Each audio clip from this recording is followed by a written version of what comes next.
Welcome. This is Sam Lewis. I'm the Director of Communications and Engagement at the Ragdale Foundation. I'm glad you all are here with us on as we are winding up the end of another Black History Month. And we're excited to have you in the house for what's sure to be a really engaging conversation between two gentlemen that I'm proud to call my friends.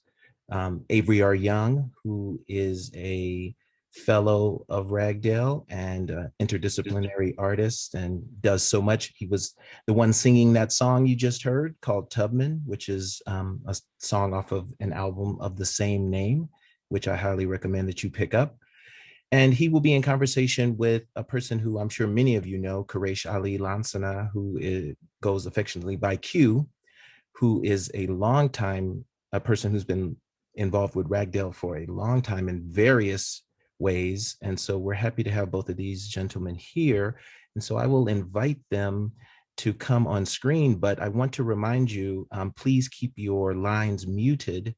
And if you have any questions, please drop them in the chat and we will get to them on a first come, first serve basis. So glad you're here and welcome to Q and Avery. Good evening, everyone. Happy Friday to each and every one of you. It's good to see some of your faces because I can only see some of your faces. Some of y'all are hiding behind the cloak of the muted camera, but it's a pleasure to be here, and it's a pleasure to be here with Baby Bruh, the incomparable Avery R. Young, who can do everything. I think he might even be able to make a souffle. No,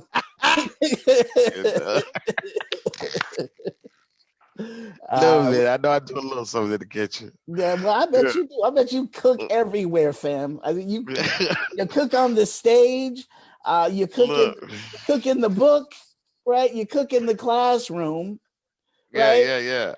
So you may as well cook in the kitchen, right? Might as well. It's good to see your face, fam. Yes, so so I was, we had talked earlier, and I had a first question that I was going to start out with, but we're going to get to that question because I spent a lot more time with the album this week, and certainly with Neckbone, which is the book, which is a remarkable thing. And so it led me to ask you this question first. Tell me about the literal and metaphoric import of red Kool-Aid. Oh, wait. Well,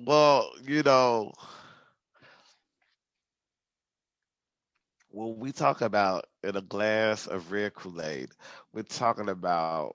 I'm speaking on a number of things, right? Red just being what we call the Kool-Aid just because of the color, regardless if it was fruit punch, strawberry, raspberry, cherry, or anything that would register, anything that would register red. But then there's another meaning of the blood, right?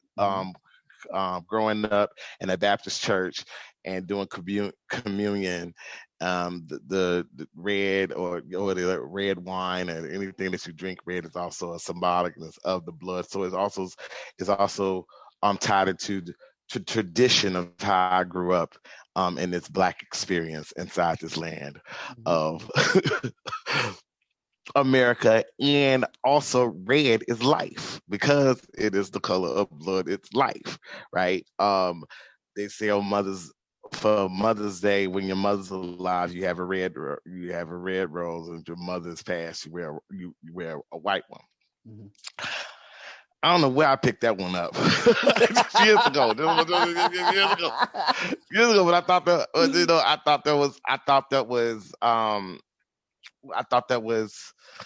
thought I just thought that was interesting. So as it relates to what happens in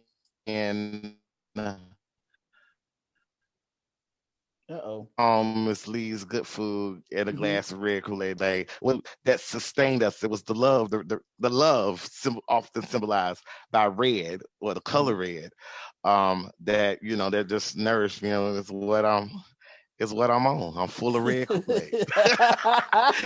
I'm full of red Kool-Aid. You know, outside of that, I don't really know what else to, you know, I don't know really else what to tell you other than, you know, like it's the, and it was like, how am I gonna make red Kool-Aid count? Like be able to put it somewhere and it stick. Oh, and a glass of red Kool-Aid. Right. This is what we're gonna do. This is exactly what we're gonna say. Good food and a glass of red Kool-Aid. Yes, and we're gonna Terry on red Kool-Aid. So yeah, it was like it was well, you know, I am definitely a edited revision fool. To me, that's most of the work is making each word earn its space, right? And if it doesn't earn its space, you know, you're gonna use another one. So yeah, so a lot of that was me trying to figure out how I can put red Kool-Aid in the lexicon of the language. It's language. You have succeeded, bro. And make it earn its keep, right? Make it earn its space. Yeah. You have just given new life to the Kool-Aid man. I mean, you have repurposed. You have repurposed the Kool-Aid man. It was what we had. It was what we had at the crib. You know, we had red Kool-Aid. Red Kool-Aid. And I'm a person that don't like purple or orange. I was gonna ask. I was actually gonna ask. So right. No. Everybody know. Old man with the red Kool-Aid. He want red Kool-Aid. Purple and orange. He would get with some lemonade. He would get with lemonade. I get with lemonade. But yeah, it had to be red. It had to be red. So that was it. I mean, it's the whole other thing too. I mean, all of them turn your tongue a color, right? But like that whole, you know, the tactical quality of that red Kool-Aid is that it's gonna turn your tongue red, right? So it's a lot of memory tied to that, right? And a lot of good memory tied to that. Like I said, Miss Lee, for who all do not know, Miss Lee is a restaurateur of what she was. She's since closed. Miss Lee's down, and she just reminded me of Big Mama with her lavender or lilac hair. I like, you know what, Big Mama had lilac hair too. And she just reminded me of her. And during my residency over at the Arts Incubator, I would go to Miss Lee's often to go get food or whatever, because it was like within walking distance from the Arts Incubator. And just fell in love with that lady. She fell in love with me. And then she has what she calls jungle juice. And that's basically some thick red Kool-Aid. Love them on jungle than it is juice. I was like, ooh wee. So yeah. So when I was writing that song in a glass of red Kool-Aid, it was that, because that's what the color of the jungle juice was too. Color it was red. I wouldn't drink it if it was any other color. That's what I told her. You lucky it's red. So what you're saying then is that you're a Kool-Aid snob, right? Is that what you're saying? Like it's only got to be in this one lane. Otherwise, it has no metaphoric weight whatsoever. I don't know if I would say I'm a Kool-Aid snob, but I am aberrant. And I have Kool-Aid recipes. I have Kool-Aid recipes that require way more than water. To make it. So I am aberrant in that sense. Like, what did you make it? Like, what is all this stuff on the table? Oh, I'm about to make Kool-Aid. Like, you are? Yeah. I'm like, yeah. So yeah. Not the flavor. I would say a snob though. I would say a Kool-Aid snob. I'm like, it's color, sugar, and water. So it's nothing to be too much of a snob about. I'm a bit aberrant when it comes to making it, you know. And you don't mess with Flavor Aid, right? It's got to be Kool-Aid. It's got to be Kool-Aid. And right now, I got to. There really is no Kool-Aid in my Kool-Aid, if that makes any sense. Okay. I follow it. I'm not sure anybody else does, but I got it. It's a mixture. It's a mixture of juices, and I go boom. There you go, red Kool-Aid. So yeah, so it's I did a video of making. It was hot. It was hot in Chicago one night, and I'm like, oh, and I like looked at the refrigerator. Ain't no Kool-Aid. And what did you do? I had to go to the store. I had to go to the store and get some ingredients. I get to the store, I got the ingredients, and yeah, look, and I made me some red Kool-Aid. That's some passion fruit, some pomegranate, Average Negro juice. That's what I called it. But yeah, that's what it was. So yeah. All right. Well, red. The old women, the elders at the church used to sing, I know it was the blood. I know it was the blood. And basically, yeah, and the book is, and for me, the book is how I was loved, right? I'm alive because I was loved, right? Yeah. And so, and that is one of the ways in which in many cultures people love each other is food, the quote unquote neckbone. Right, so it's sustenance. Like, right, I love you, so I'm gonna put something in your body so that you can continue to breathe. Yeah, I mean, I'm glad you brought that up because in my estimation, right, or my feeling is that the entire book really is summed up in the song "Comb." Like, comb really to me like covers the entirety of what neckbone does. In a 4.5 minute, sonic explosion, but it captures the nuances of the autobiography that really is the book, right? Right. It's so funny that you say that too. Comb is the last song we recorded. Okay. And it was foolishness to record it because I was like in the middle of trying to decide what was on the album. And I was like, I'm gonna record one more song. Right. I'm gonna record one more song. And then Comb came. But yeah, I was like, yeah, this is the joint that makes that to me connects every story, in the book. And I had just, like I said, I had in the second verse, I had just went to a art gallery and I performed something, and this woman just, good natured, I don't think she said it. I don't think she said it to be anything other than what she said. She was like, "Oh my gosh, your voice is so beautiful. I wish my son was here." And I'm looking at what I perceive to be a white woman. I'm like, okay. His hair curls the same way. And I'm like, And then and she just, it was just, and she just had this conversation about how she felt like she could never prepare him for what I had performed. I think I performed Emmett Till, the remix at this particular situation.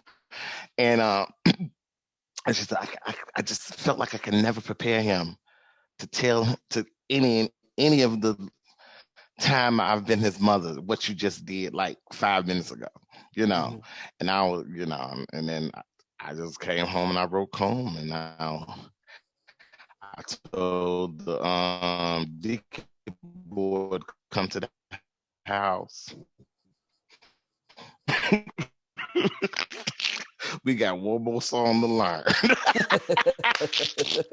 And I was like, well, we're gonna do we're gonna do Comb. Somebody had Cream had to come in and punch in something, and then I just invited 2 more people to come in and we just knocked Comb out. Right. Yeah.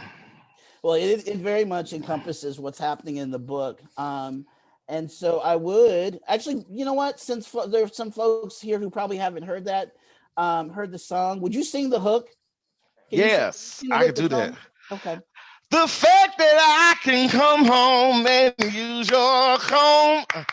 The fact that I can come home and use your comb. I can use your comb and it makes me love you more. Boom, boom, boom, bow. Yeah, that. There it is. It makes me love you more. And it's funny that you say autobiography because, big bruh, as I was like, oh, I know what this book gonna be. I'm gonna write like 32 things that explains Black people. Right. Right. And at no point where I was like, I was gonna tell about like 32 incidents in my life. Right.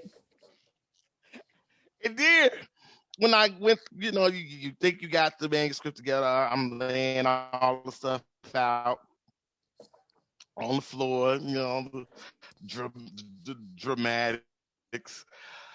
But if you can understand the visual of all these poems laying out on the floor, and I'm looking, I'm like, this book is about me. Yeah, pretty much. How did this book come about me? Right? I'm like, I had no intent to even put me in a situation at all. Right. And it was like, I was like, oh, this book is about me. And so then I had to figure, okay, so now that I'm at the ledge, go ahead and leap.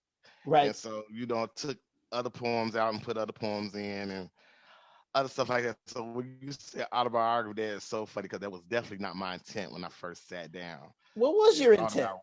What was your really to think about like 32 think about 32 situations that would explain a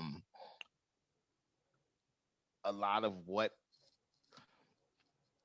Black folks are dealing with in this country and where we are in this set. Why that why these babies out here in these streets screaming Black Lives Matter? Mm-hmm. Why were my grandparents or uncles and aunts in the streets singing "We Shall Overcome"? Why these things persist? Why are we still in the streets saying to America, value us? This is why these 32, and I came up with 32 because of a conversation that I heard with Baba Gill Heron. Mm-hmm. He was telling us, no, we should celebrate it in October. Right. His thing was we supposed to celebrate in October and we should get 32 days. I'm like, okay, right. I got you. I agree with you, Baba Gill. I agree. So yeah, it was at a dinner. He was going through all this foolishness about, October and 32 days and things of that nature. So that's why I came with the number 32. Okay. In honor of Baba Gill. And I was like this is what happened. These are these things that have happened that has us where we are. And so, and that was really what it was. And until I looked down at the work and I was like, oh my gosh, this is about me. So that's funny that when people say autobiography, I'm like, that is so crazy because it was definitely not his intent. Well, that's what the way it turned out.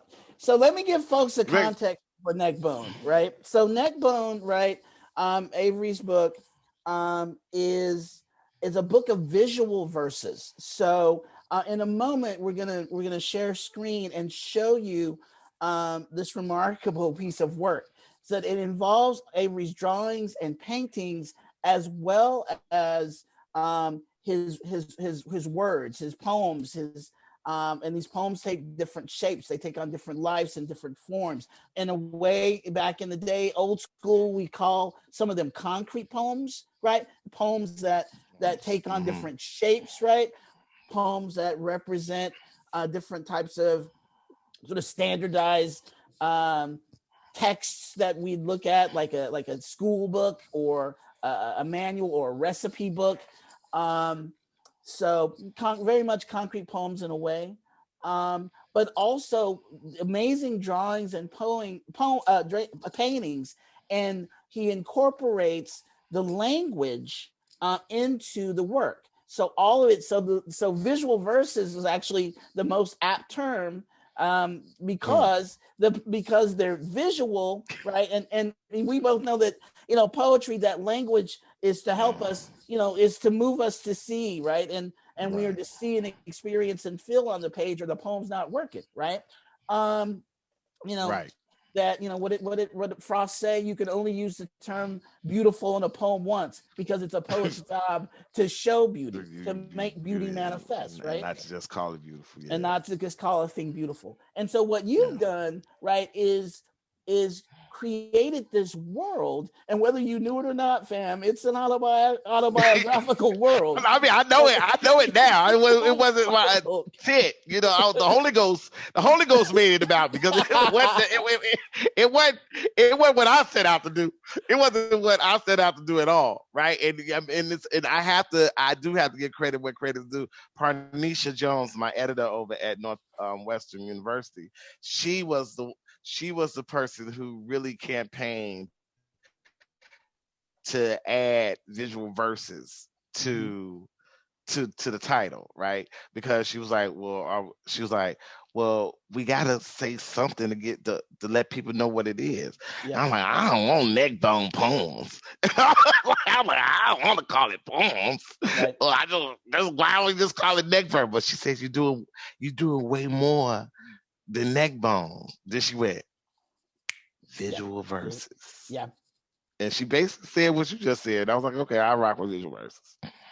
Yeah, well, Parnisha is brilliant. And again, that visual, yeah. Parnisha she's a gem. Yep. So she was, Sam, I will tell it. Go ahead, Avery. Go ahead. No. All right. Nothing. So Sam, can we go to what we think is page 29? Is there any way we can share that screen so folks can get a glimpse? I want folks to see this. So this is essentially his glossary of the lexicon that Avery created. That is the lexicon for the work in this book. And Avery, I've known you for 3 decades almost now. Yes. And I have known your work for about 3 decades now, since we met on the steps of LitX at a poetry reading. Yes. LitX. I want you to help folks sort of, if you had to walk someone through this glossary, right? Yes. To help us understand how you created this lexicon. Mm-hmm. How would you explain what's at the root of this of your choice of the language that you've created?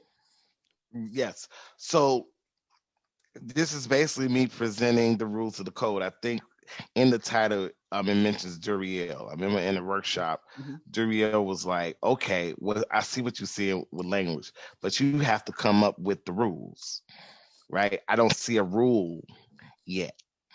And so taking that charge, I then created this, which would give myself the rule of what I'm doing. And a lot of it is really about sounds that disappear and sounds that are added, depending on who you're talking to, what you're talking about. So there's a G that is usually disappears,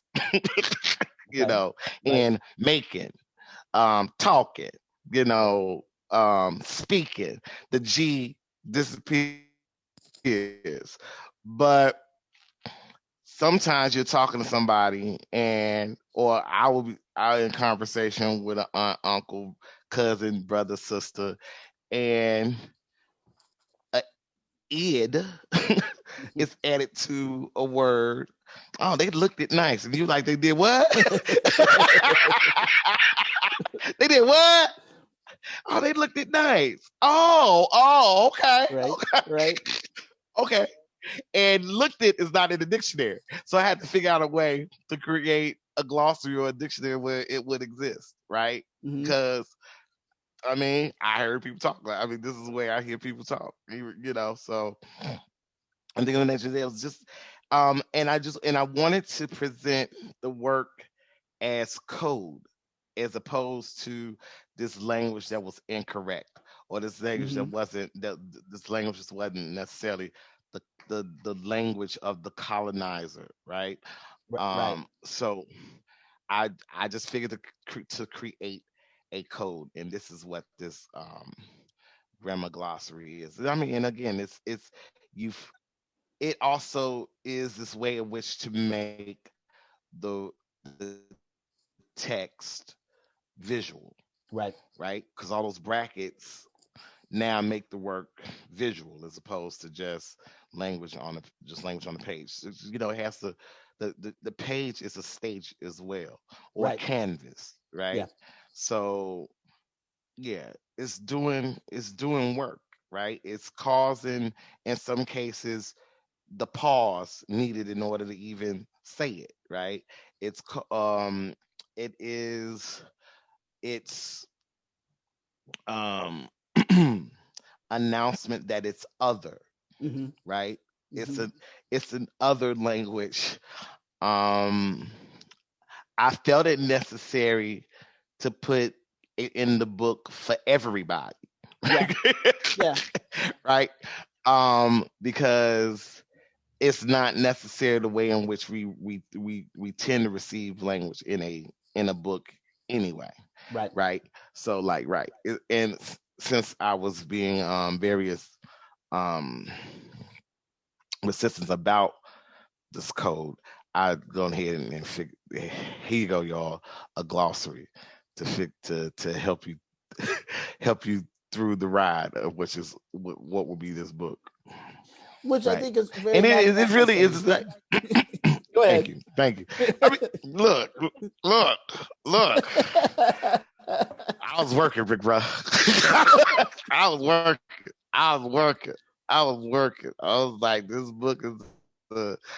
book is about making folk pause, making people turn a book this way, turn this way. You got to get in this book. You got to be in it, right? And it's nothing that you just can thumb through, because these experiences are not experiences that we thumb through, or that life don't happen just in turning pages and things of that nature. It's a bit more. You got to sit down and figure it out a little bit more. So that's a lot of this is about pausing, and understanding, right, this language or this thing that we speak as a code, right. And it's someone just said authenticity. Yeah, it's an authentic. Like, the challenge for me even as a writer is to create something that can only come out of my hand. And so this code, came out of my mind and out of my hand. So that's another thing too. It's something. Some of it's kind of brag, on some bragging joints. Like, you don't know I wrote it when you see it, because who writes like this? I write like this, right? Claim your space, fam. Right. That's how it works. I think it's cool. Like, I'm in a couple of anthologies, right? And like years from now, when somebody's reading it, oh, okay, this work it looks different than Alexis's or Krista's or Jericho's. This is okay. This is what this dude on. Yeah. I think I published you in a few anthologies myself. But while we get Sam to move to show, let's actually show folks some visual verses on the screen, I want to ask you. When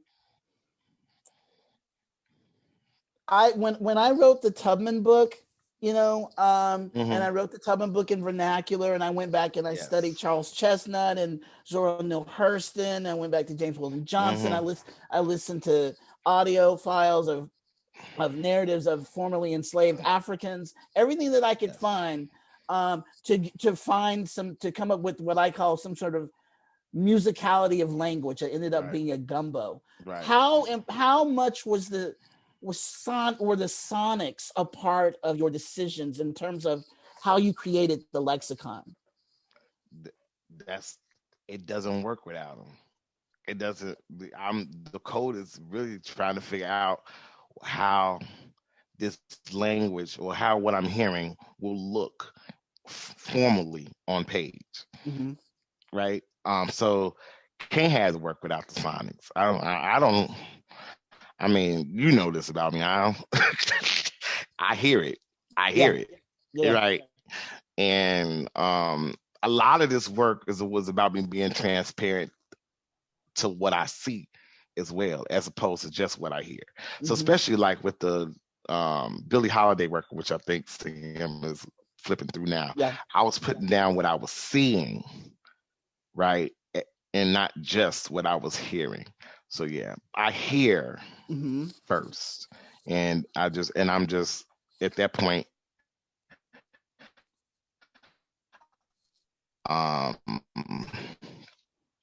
write down what I hear. Yeah. And like I said, with kind of like the start of me being transparent about like what I was actually seeing. Because a lot of times the poems come as visuals, and language isn't just letters, right? Right. We don't just communicate with letters. We communicate with everything that you were saying, and the language for us is also a visual situation. Like you're supposed to. I remember in my junior year of high school reading Wuthering Heights, and I couldn't stand that book, and I wrote it so on my book report.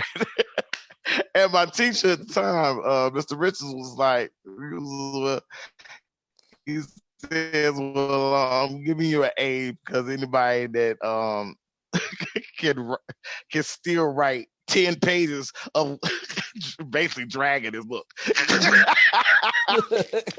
Then he got to explain to me, like why the book was so long and things of the nature. He was like, well, a book is all that they had.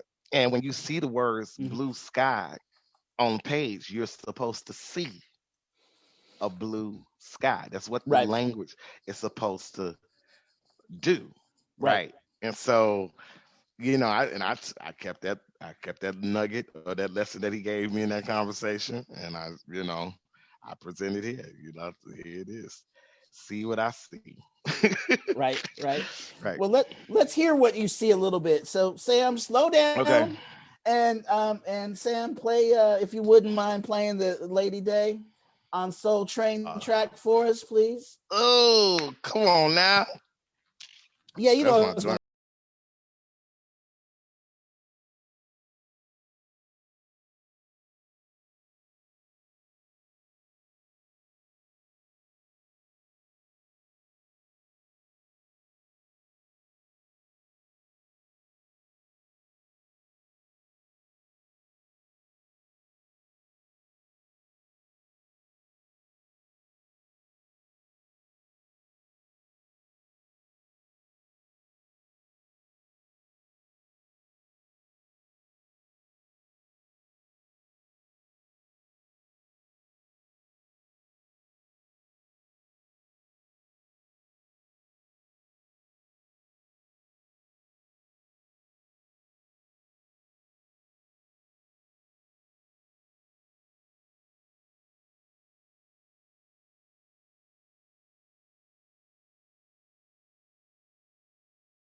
Yeah,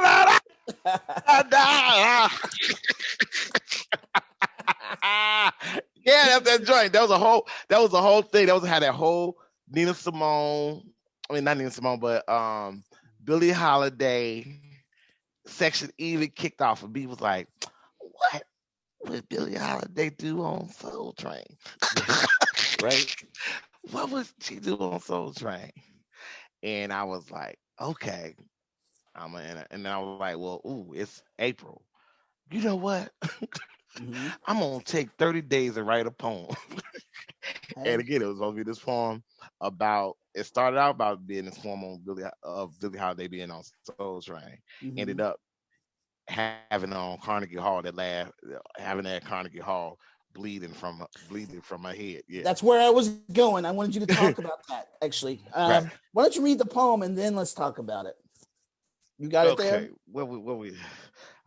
I gotta go get it. Hold on. In my book, That it's on page last 81.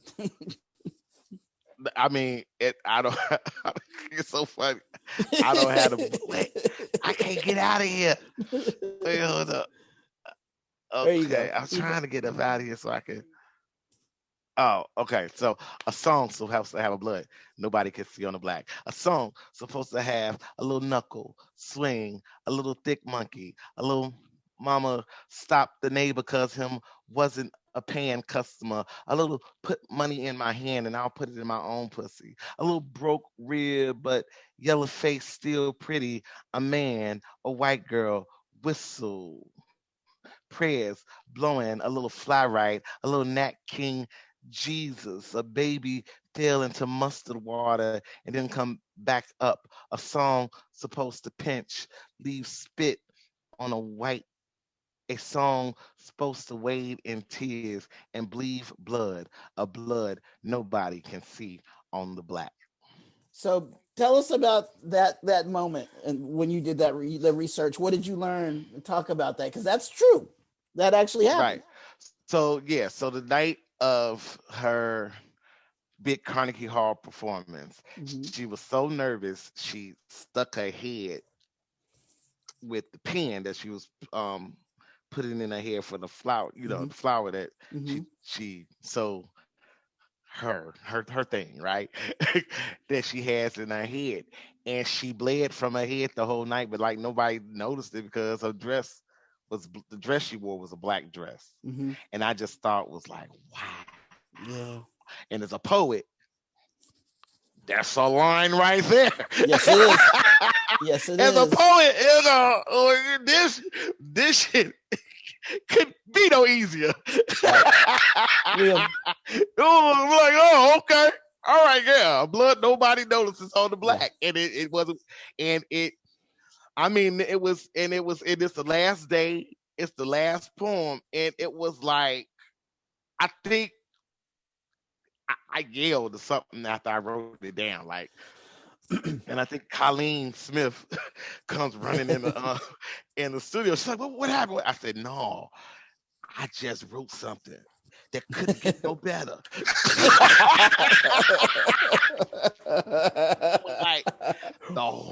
Like this whole time I've been writing, that was the whole point.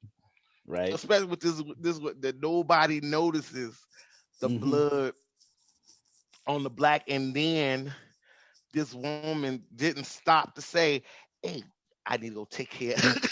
Right. I need to take care of something real quick. I'll be right back. Right. Band playing instrumental, vamp or something. Right. This she sang with I've been telling people now don't like somebody said they'd be crying through the tears. I said, no, don't say through the tears. Say crying, doing this with the tears. With the tears. And she sang this with the blood dripping on this dress. And from all of these 30 days or the 29 days prior, I was like, yeah, this is the culminating work. And that's like, even then my decision to strike out everything else in that piece, and just to leave you with a song that's supposed to have a blood nobody can see on the black, right? I was just like, wow, it was I remember it was fun because I remember reading it and I remember seeing it in the documentary. Mm-hmm. And I was just wondering when it was gonna show up. Right. And it came the last day. I was like, ah, ah! That's what I did. Ah, ah! You let all the Comic Con know, right?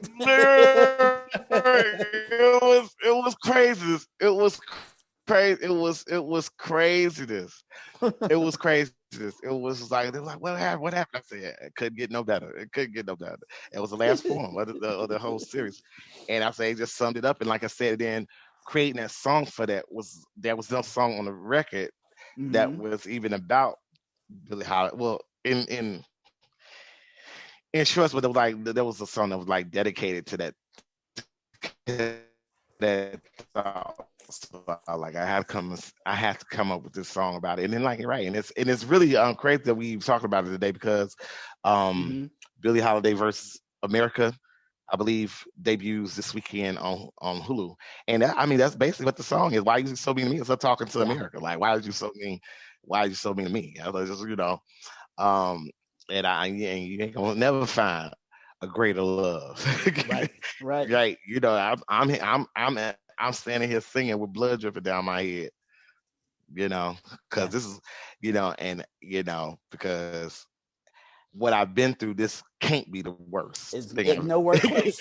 Nowhere close. Right. There's nothing like blood dripping around my head. Ain't nowhere near the worst thing that's happened to me for me to end up on this stage right now. So I can endure that. To sing these songs because what you tried to keep from me, I'm standing in right now, and I'm taking.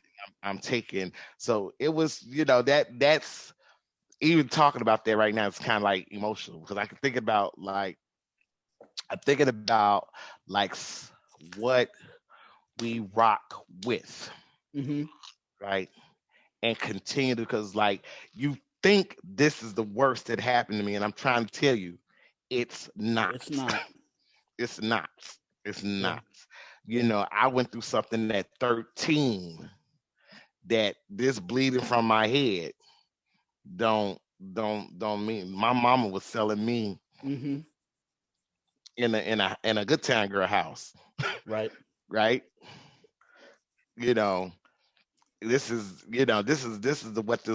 this life that she lived. Right. So bleeding from the head, she was like, I can handle this real quick and sing. Very much so. Very much so. Hey Sam, can you go to the first image in the book? So we're talking about some in going through some things and living through some things, Avery. Let's talk about the very first. In his bathtub. Yep, in his bathtub. Yep. In his bathtub. It is so funny because I took away the second page. The second page was like me explaining the whooping I got. For messing up the tiles, for bleaching up the tiles. I was like, okay, I ain't do that, but this is. I felt like this was enough, but yeah, this whole thing about the first thing first thing you got to understand about blackness, it don't wash off. That's the first thing you need to understand. No. It don't wash off. No matter what cleaning agents, all you gonna do is mess up some tiles. All you gonna do is mess up your mama's tiles, which is what I did. And it was like, what you here screaming for? I got bleach in my eyes. She looked around. She's like, boy, these are my good towels. These are my good towels. But like I said, there's also that moment. Which is probably why I also I omitted the second page, was because to me the moment was when she pouring the water into a cup and washing the bleach out my eye. Fussing the whole time. What is wrong with you? It's like, what is wrong with you? You smarter than this, old man.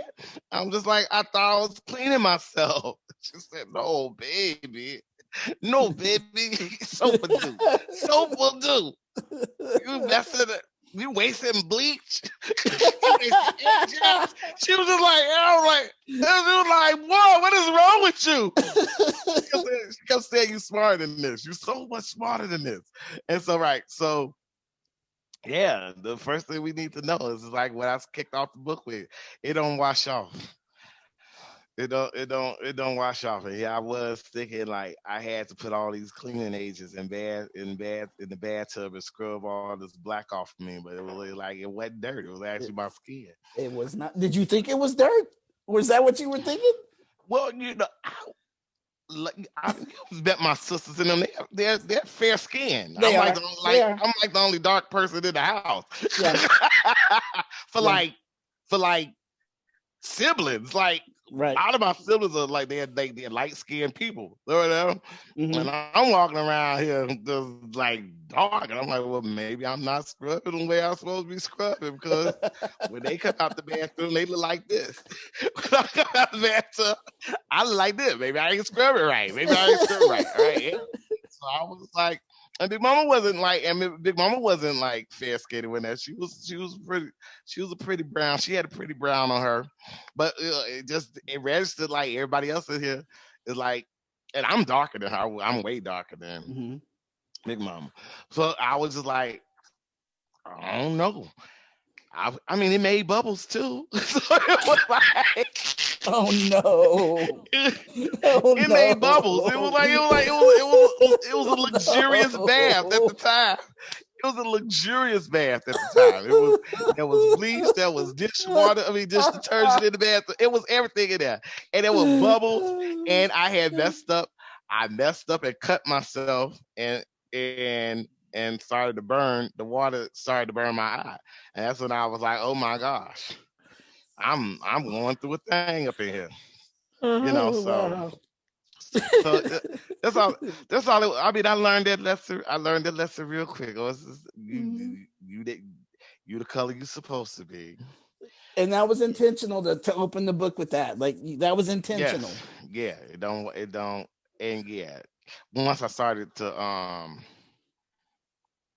move them around and see what kind of grooved, and that one I was like, nope, right here. Number one. Yeah, well, it's a great way. It's a great way to kick it off. It's a great way to start the book. All right, so we're not gonna have time to probably play "Sit Down Job" from the album, but Gina's asking you the best place to get the book. Amazon. We don't have a local bookstore we can go to. You can't support no local bookstore. I ain't been in no local bookstore in a year. Yeah, no, I feel you. I ain't been in a bookstore. I take that back. I did go into the community book center when I was in New Orleans, but they didn't have it. So they were ordering it. So but that's in New Orleans. I think Seminary has it. I believe Stony Island still has it. Live Cafe in Oak Park still has it. But again, these places are not necessarily open. Yeah. Open like that. Safe. But they're in bookstores. If you get to the Smithsonian, it's in there too. It's in the Smithsonian bookstore next to Big Bruh Tyamba's book. Olio. Yep. Word. So yeah, I wouldn't know. I couldn't say I really can't say a bookstore because I have no knowledge because I literally have not been in the bookstore in a whole year. One of the last readings I had was at Seminary, and that was right at the almost shutdown of Chicago. Yeah. And so I couldn't tell you what bookstore it is because all I can say is try Amazon because I haven't been in the bookstore. And I will add, you can order from bookshop.org or bookshop.com online as well, and that supports local bookstores. So I would also. That's my personal opinion. Yeah, Book Table has it. The book table has it in Kelly says that in Oak Park. So yeah, so I'm glad you know, Kelly.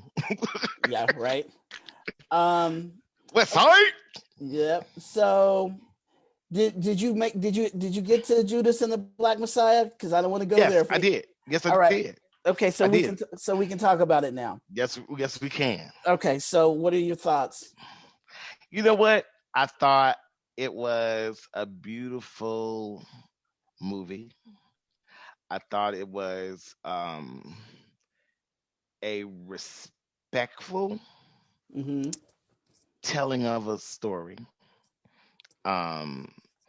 Even those parts of the story that takes creative license, I thought remained respectful. I think the issues I have are not necessarily with the movie per se, more so the circumstance. Right. I also saw, what's that movie that was about the 68 Democratic Convention? Dang, I can't think of the name of the Chicago 7 right now. But I saw, Chicago 7, and Chicago 7. Same thing. It wasn't necessary. Although again, a lot of those creative licenses, they did kind of, make something more dramatic. The circumstances that leaves Bobby Seale bound and gagged in the courtroom to, and the murder of, like, okay, and you drugged them, the bullet, a bullet wouldn't be enough, right? It's just that whole frame of this woman on top of this dude trying to wake him up. I'm sorry, that's a spoiler, but did mean to. But a lot of, and again, I've been privy to a lot of information beforehand. Right. Be it that, I used to stay right around the corner from the house that Fred Hampton grew up in Maywood, and and again, meeting and having relationships with Fred Jr. and Mama Kua, and just the Panthers. I believe it was, again, I believe it's respectful. It was a story. A lot of the information, a lot of this information I had prior to it. Right. There was, I mean, like I said, and the liberties they took, or the creative liberties that they took, I didn't think they weren't the creative liberties that was took when people was telling the story of Madam C.J. Walker. That's a conversation I want to have with you. Right. That's another conversation. But I felt like the creative decisions to embellish was still respectful, and that's just me being as fair as I can with the movie, because like I said, any and everything that I'm unsettled about is just what happened in real life, because it was something that it's a true story. It's based on a true story. So they didn't completely just mangle a story. They told the story of a young 21-year-old man who was trying to just be better and go ahead and take this bid. Go ahead and take the bid. And then you had Hoover talking about he'd be a superstar if we go to jail and write a book. That's right. So we're gonna kill him. So we're gonna kill him. So we're gonna kill him. And this is just I felt like Lakeith's performance was spot on. Yeah. I think because the deal with the complexity and the duality of like what this assignment then he had to do, and then also understanding what it is to be Black in America, and the whole circumstances which even has him in that space as an informant. To begin with, right? Yeah, to begin with. Right. I was a little bit skeptical about the casting of Daniel, you know. But I mean, Yeah. you know, you know what I would have chose. I cast the director, but I think he did. I think he did a good. I think he stepped into his job and he showed up to work. And it was all, everybody showed up to work. Everybody showed up to work. Yeah, the young lady who played Akua, or quote unquote Mama Akua, or Deborah Johnson. Yeah, just everybody showed up to work. Yeah, I thought she did well. But all right, fam, we are at time. So I know we could talk all night, fam. And we have done I know it. And we have done it before, and we'll need to do it again soon. And we'll do it again. We'll do it again soon. But thank you for spending this hour with us, sharing with us this wonderful book and Tubman, the album, which y'all go download it from Apple, from iTunes rather. And for all of you who hung out and rode with us on this Friday evening, thank you. Have a great weekend. Sam, is there anything you need to say? Nothing, but thank you all for joining. And please join us again. We're doing Ragdale Talks on a monthly basis. And so just tune in. There'll be more interesting conversations like this. Thank you, Avery. Thank you, Q. Really love you guys, and I appreciate it.